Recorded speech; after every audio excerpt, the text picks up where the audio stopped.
Yo, what is going on YouTube? Welcome back to the channel, everyone. Today I have an in-depth video on how Sniper Scope Glint works in Call of Duty Vanguard. So remember to leave a like and subscribe if you haven't already. Share the channel with your friends and teammates. Use the link in the description below for my Twitch, Discord, and sponsor. I'm always down to play with viewers. It's just a fun place to be, and use code PRAB for 10% off at checkout. So first things first, this class that I just showed you guys is the professional CDL class that professionals use.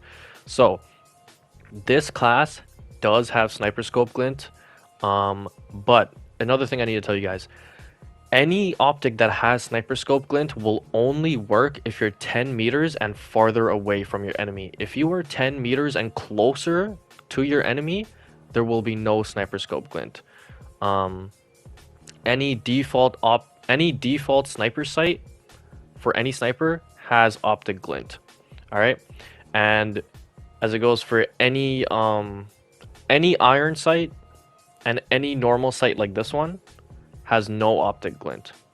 So any iron sights, any normal sight like this one, no optic glint, and the thermal one has no optic glint.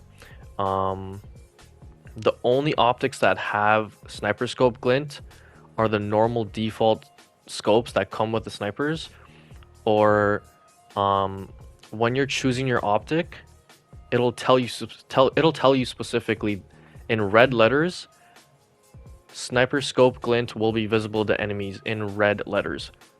It's as simple as that. Vanguard made it so simple compared to Call of Duty Cold War. It was ridiculous how complicated it was. In that game, you had iron sights that had sniper scope glint. It makes no sense, but yeah, Call of Duty Vanguard made it super simple, straight to the point. So that's awesome. Do I necessarily agree with it? Not really.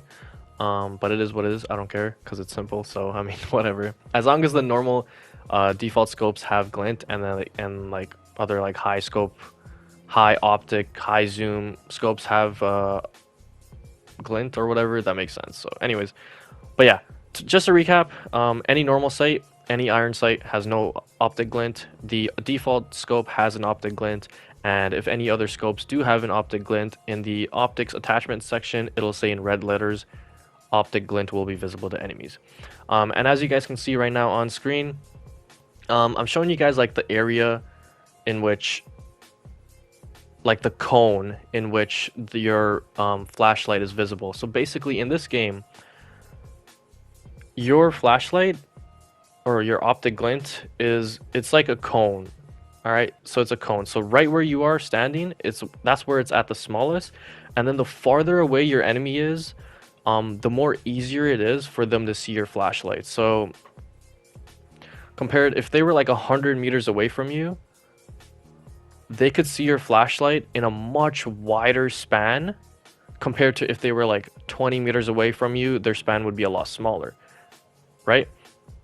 It's like a cone. It's a cone that extends over space. That's how it works in this game. But yeah, I think that's about it. That's like the in-depth explanation. And like the farthest like line of sight you can get in this game is like, I want to say about 50-60 meters. You'll be lucky to find a 70 meter, line of sight that's actually practical, especially in competitive. So yeah, like literally, as you can tell, you see how the character is like in the far right corner of the screen, but you can still see the whole character. That's like the best way to describe it. When you're aiming in, if you can see the enemy character in the far bottom left or the far bottom right corner of your screen, like, then they will be able to see your flashlight. That's basically as simple as it is. And then the closer you get, the more centered onto the enemy you get, the more prominent your flashlight will become, as you guys can see right now on the screen. The closer, the more better I was centered on the enemy, the more visible my flashlight was. But yeah, that's basically the whole explanation. So if you guys found the video helpful, please leave a like and subscribe. It doesn't cost you a penny. All right, share the channel with your friends and teammates, help them get better. I post helpful Call of Duty content, entertaining Call of Duty content, whatever, everything and anything Call of Duty. And yeah, use the link in the description below for my Twitch, Discord, and sponsor. Pull up to the stream, and I'll see you guys in the next video. See you.